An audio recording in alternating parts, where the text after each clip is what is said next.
बीड जिल्ह्यात राम खाडे कार्यरत आहेत आणि मागील 5 वर्षापासून साधारणतः त्यांच्या माझ्याशी संबंध आहे. ज्यावेळेस देवस्थानच्या जमिनींच्या संदर्भातला भ्रष्टाचार कागदपत्रांच्या आधारे त्यांनी माझ्या नजरेस आणून दिला, तेव्हा राम खाडे यांनी अ, माझ्या सल्ल्यानुसार वेगवेगळ्या ठिकाणी तक्रारी दिल्या होत्या, पोलिसांकडे सुद्धा तक्रारी दिल्या.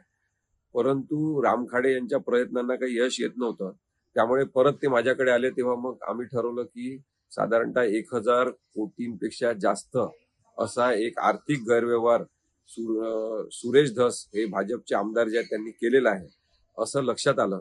कारण की देवस्थानच्या जमिनी बीड जिल्ह्यातल्या स्वतः खाजगी लोकांच्या नावाने त्यांनी कन्वर्ट करून घेतल्या. याच्यामध्ये नक्कीच त्यांना प्रशासनातले आणि विविध विभागातले काही शासकीय अधिकारी यांनी बेकायदेशीरित्या मदत केलेली आहे.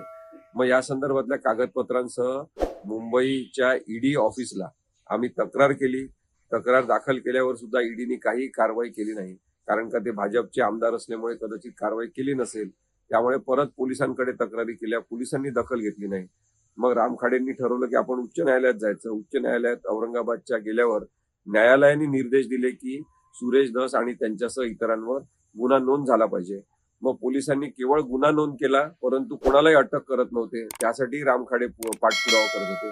त्या दरम्यान त्यांच्यावर त्यांच्या शेतातलं जे शेडचं एक टेम्पररी स्ट्रक्चर होतं त्याच्यावर हल्ला करण्यात आला. तिथे राम खाडे यांच्या पत्नी आणि नातेवाईकांवर हल्ला झाला. ते शेड तोडून टाकण्यात आलं.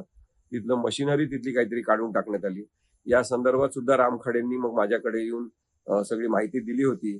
तेव्हा सुद्धा मी त्यांना म्हणालो, तुमच्या जीवाला धोका आहे, तुम्ही जपून राहावं. आणि त्यानंतर सातत्याने वेगवेगळ्या नेत्यांना भेटून सरकारकडे अर्ज करून राम खाडे यांनी स्वतःसाठी पोलीस संरक्षण मिळवलं. काही वर्ष त्यांना पोलीस संरक्षण होतं, एक गनमॅन त्यांच्या संरक्षणासाठी होता. परंतु नंतर ते का काढून घेण्यात आलं माहिती नाही. राम खाडे यांनी मला सातत्याने सुद्धा सांगितलं की तुमच्या सुद्धा जीवाला धोका आहे, कारण की तुम्ही माझे वकील आहात. आज मला सकाळी कळलं की राम खाडे यांच्यावर काल अत्यंत निर्गुण असा हल्ला झालेला आहे. साधारणतः 17 वार त्यांच्यावर करण्यात आलेले आहेत आणि ते अत्यवस्थ आहेत. राम खाडे यांच्यासारख्या पारदर्शकतेची मागणी करणाऱ्या व्यक्तीचं संरक्षण झालं पाहिजे. त्यांचा जीव वाचला पाहिजे, त्यांची तब्येत चांगली झाली पाहिजे, अशी इच्छा आपण सगळ्यांनी व्यक्त करायला.